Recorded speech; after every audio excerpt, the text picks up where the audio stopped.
निरंतर जीवन का अनुभव, शक्ति और भावनात्मक समर्थन का महत्वपूर्ण स्तंभ, प्रेरणा का स्रोत, एक विरासत जिसे मैं हमेशा जीने की कोशिश करूंगी। मेघना गुलजार की कही यह पंक्तियां अपने पिता को समर्पित हैं, जिनके नाम से वो मेघना गुलजार कही जाती हैं।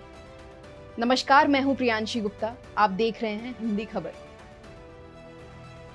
गुलजार, वो जो हमेशा खिलता रहता है। भारतीय सिनेमा के इतिहास और वर्तमान में गुलजार महज एक नाम नहीं है। यह एक ऐसा व्यक्ति है जिसने गीतों, संवादों और कविता के रूप में अपनी असंख्य रचनाओं के माध्यम से योगदान दिया है। आइए आज उनके जन्मदिन पर आपको लेकर चलते हैं उनकी जिंदगी की किताब के पहले पन्ने पर और रूबरू कराते हैं उनके दिल छू लेने वाले अंदाज से।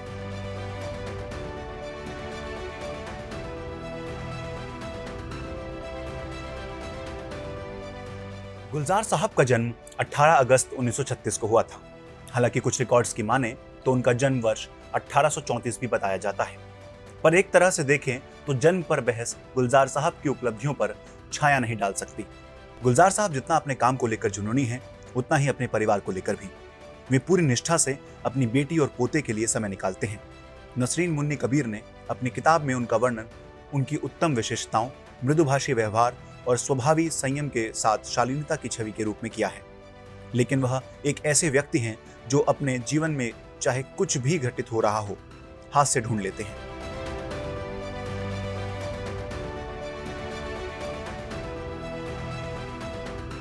मुसाफिर हूँ यारो, ना घर है ना ठिकाना, मुझे चलते जाना है, बस चलते जाना है। मुसाफिर गुलजार को उनकी जयंती पर याद करते हुए ये गाना गुनगुनाने का मन करता है, जिनकी यात्रा पूरी तरह जुनूनी है और कई लोगों को उनके रास्ते पर चलने के लिए प्रेरित करती है। आइए अब आपको बचपन के गुलजार से गुलजार साहब तक के सफर पर लेकर चलते हैं।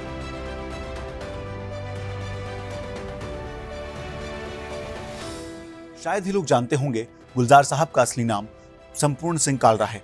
एक सिख परिवार में सरदार माखन सिंह कालरा और सुजन कौर के घर जन्मे संपूर्ण सिंह कालरा ने बचपन में ही अपनी मां को खो दिया था। उनके पास अपनी मां से जुड़ी कोई भी याद नहीं है। उनका पैतृक घर दीना गांव के जिला झेलम, जो अब पाकिस्तान में है, भारत के लेखक गुलजार के जन्म स्थान के रूप में जाना जाता है। जब भारत का बंटवारा हुआ तब वह केवल 11 साल के थे। इस बंटवारे से उन्हें गहरा सदमा लगा। गुलजार साहब ने अपनी मैट्रिक की पढ़ाई Delhi United Christian school Kashmiri gate से पूरी की। वह दिल्ली के सेंट स्टीफन कॉलेज में सेमेस्टर के मध्य में थे जब उनके पिता ने उन्हें अपने भाई के साथ बॉम्बे रहने के लिए भेजा, जिसका परिणाम यह था कि उनकी पढ़ाई पूरी नहीं हो पाई। बाद में बंबई में उन्होंने खालसा कॉलेज में दाखिला लिया। साहित्य, कविता और शायरी के प्रति प्रेम और जुनून तब पनपना शुरू हुआ जब गुलजार बच्चे थे और दिल्ली के स्कूल में थे। वह शायरी प्रतियोगिता में भाग लेते थे। तभी कविता के प्रति उनका प्यार और शौक शुरू हुआ। इसके तुरंत बाद उन्होंने अपना नाम गुलजार रख लिया, जिसका अर्थ है गुलाब का बगीचा। गुलजार साहब इंडियन पीपल थिएटर एसोसिएशन और प्रोग्रेसिव राइटर एसोसिएशन में शामिल हो गए थे। प्रसिद्ध बॉम्बे ट्रॉम पर आयोजित इन बैठकों में गुलजार की मुलाकात सरदार जाफरी, फैज अहमद फैज, कृष्ण चंदर, कैफी आजमी और साहिर लुधियानवी जैसे साहित्यिक दिग्गजों से हुई। उनका कहना है कि कोई भी व्यक्ति कई स्रोतों से सीखता है और उनकी संगति में रहते हुए उसे जो भी अवसर मिला उन्होंने उन्हें सीखा।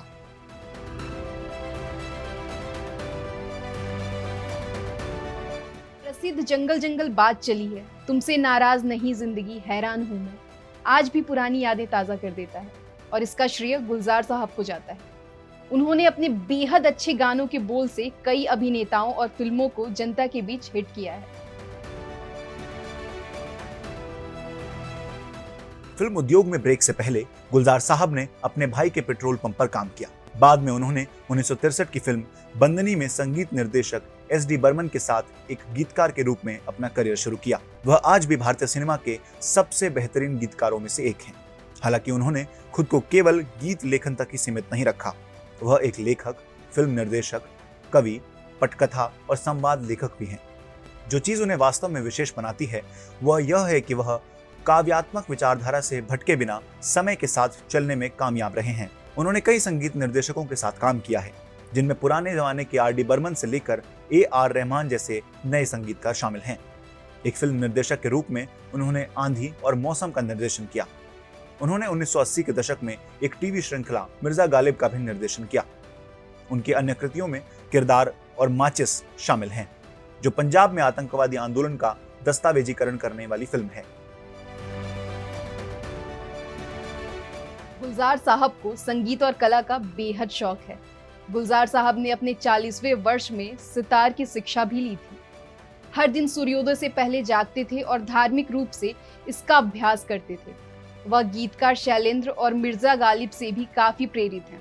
टैगोर से प्रेरणा लेने वाले गुलजार साहब ने फिल्म उद्योग में 50 से अधिक साल बिताते हुए 17 फीचर फिल्मों का निर्देशन किया है और अनगिनत गीत भी लिखे हैं।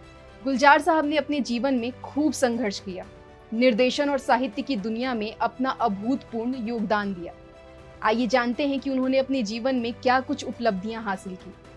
गुलजार साहब को कई पुरस्कारों से नवाजा गया है।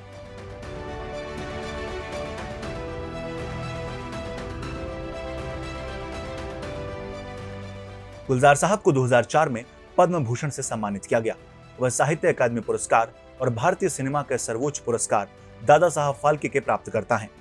उन्होंने स्लम डॉग मिलियनियर के लिए ग्रैमी पुरस्कार जीता है।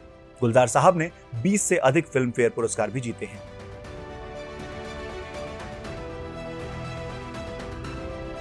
ऐसे शानदार व्यक्ति की जितनी तारीफ की जाए कम है, जिसने इतनी सफलता हासिल की, जिसके बाद भी जमीन से जुड़ा हुआ है और अपने जड़ों को नहीं भूला है।